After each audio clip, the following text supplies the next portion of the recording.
El presente problema dice así. Un automóvil de 900 kilogramos recorre 20 metros sobre segundo en un camino nivelado. ¿Cuánta fuerza retardadora constante se requiere para detenerlo en una distancia de 30 metros? Entonces, de acuerdo al enunciado, vamos a realizar un mini esquema de la situación. Veamos cómo sería esto.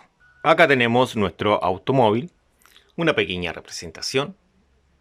Lo primero que dice es que este automóvil tiene una masa de 900 kilogramos. Es decir, la masa de este automóvil es de 900 kilogramos.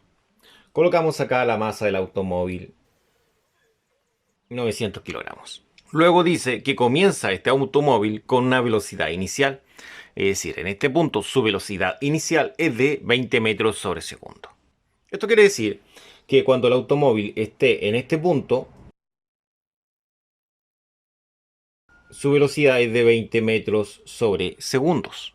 Luego, cuando el automóvil esté en un punto más avanzado, es decir, por acá, va a tener una velocidad de cero porque dice, según encabezado, dice que se detiene. Es decir, un poco más hacia adelante, su velocidad final es de 0 metros sobre segundo. Ahí, en ese punto, este automóvil se ha detenido. De acuerdo a esa información, se pide calcular la fuerza que se está ejerciendo en sentido contrario al movimiento del automóvil, porque se entiende que se mueve hacia acá. Y también, como dice el encabezado, se entrega una distancia recorrida por este automóvil de 30 metros. Dice, ¿cuánta fuerza retardadora, es decir, F, ¿cierto? Dice que es constante, se requiere para detenerlo, es decir, para que alcance una velocidad final de cero. Y además dice que esto lo va a ejecutar en una distancia de 30 metros. En este segmento que une ese punto con este punto de acá, hay 30 metros de distancia. Muy importante eso. Entonces, de acuerdo a esa información, nosotros podemos proceder a resolver esto. Primero hay que calcular la aceleración. ¿Por qué hay que calcular la aceleración? Porque lo que realmente se pide es la fuerza. Pero veamos, analicemos lo siguiente. Si yo tuviera la fórmula de fuerza que es masa por aceleración, yo podría decir, la fuerza es la masa por la aceleración. Perfecto, yo tengo la masa, esa cantidad. Pero ¿qué pasa con la aceleración? No la poseo, por lo tanto sería incógnita la fuerza y la aceleración. Tendría dos incógnitas, F y A. Pero F sabemos que es la incógnita del problema, pero A realmente no es una incógnita del problema. ¿Pero qué sucede? Tenemos esos tres datos. Esos tres datos nos permiten calcular lo que es la aceleración con lo que es el movimiento rectilíneo uniformemente acelerado. Entonces, de acuerdo al movimiento rectilíneo uniformemente acelerado, yo puedo calcular lo que es la aceleración. Y si yo tengo la aceleración, puedo calcular la fuerza retardadora. Y de acuerdo a ese pequeño análisis, nosotros tenemos estos datos: velocidad inicial, velocidad final, distancia y una pequeña incógnita que es la incógnita para encontrar la incógnita principal, que es la fuerza. Ahora, según el encabezado, dice la fuerza, ¿no es cierto?, retardadora. Esa es la incógnita. Como vimos, debemos calcular la aceleración para calcular la fuerza retardadora, según la segunda ley de Newton, que dice que fuerza es masa por aceleración. Ahora, estas variables corresponden al movimiento rectilíneo uniformemente acelerado. ¿Cuáles son las ecuaciones? Son las siguientes, que vamos a escribir ahora a continuación. Acá tenemos anotadas las tres principales. Ahora, ¿cuál de ellas vamos a emplear? Primero que todo, debe tener aceleración. Todas tienen aceleración, entonces todas sirven. Velocidad inicial, todas. Velocidad final, recuerde que el encabezado dice que se detiene. Solamente la primera y la segunda. Y empezamos a descartar esa. Y distancia. Distancia, la primera no la posee, pero sí la segunda. Obviamente también. Si se dan cuenta, esta tiene los 4 tics. Y con esos 4 tics nosotros vamos a trabajar. Porque tiene 4 variables. Dentro de las 4, una de ellas es la incógnita. Entonces, con esta ecuación vamos a trabajar nuestro desarrollo, que realizaremos a continuación. Una vez seleccionada la ecuación, creo que siempre es conveniente ver si alguna de las variables es 0. Acá, por ejemplo, la velocidad final es 0. Esa de ahí es la velocidad final y vale 0. Entonces, procederemos a eliminarlo. 0. ¿Y qué es lo que quedaría? Quedaría esto mismo, pero sin dicha variable. Dentro de lo que se puede destacar es que ahora esta variable quedó con un valor de 0. Y tendríamos velocidad inicial, que son 20 metros sobre segundo. Esa es la velocidad inicial. Tendríamos 2 veces aceleración, el 2 de la fórmula. Y la distancia, está desde acá, dice acá que vale 30 metros.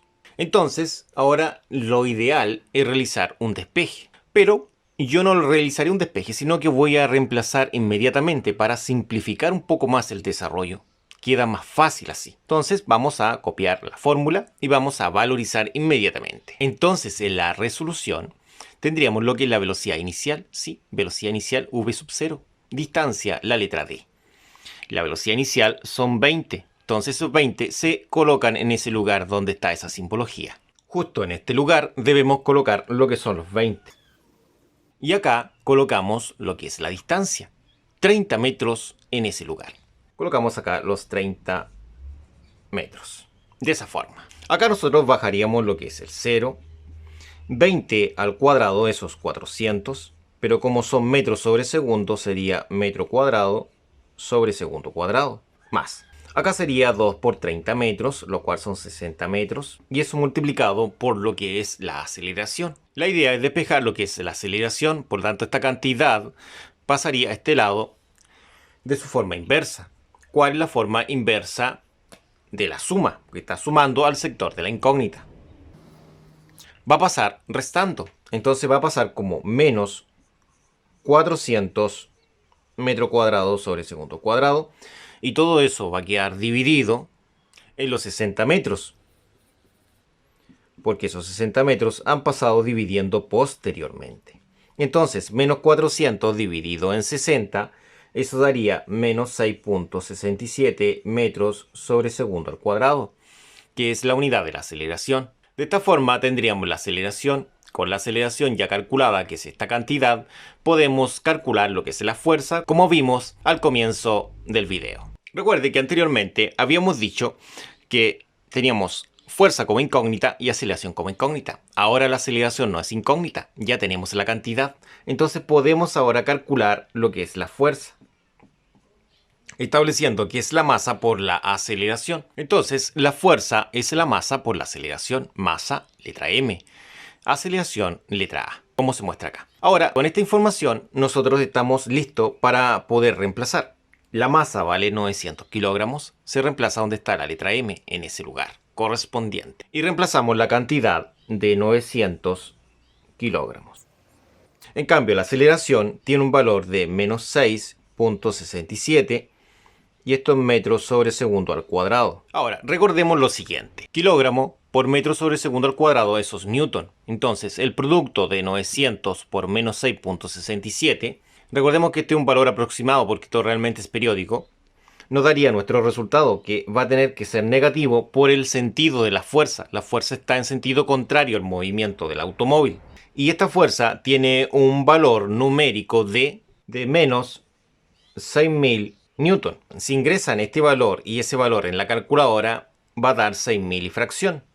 Pero recordemos que este es un número periódico, está aproximado. Si yo ingreso esta cantidad en la calculadora con todos los 6 hacia acá, va a dar 6.000 exactamente. De esta forma podemos establecer que la fuerza es de 6.000 newton, en sentido contrario al movimiento del automóvil.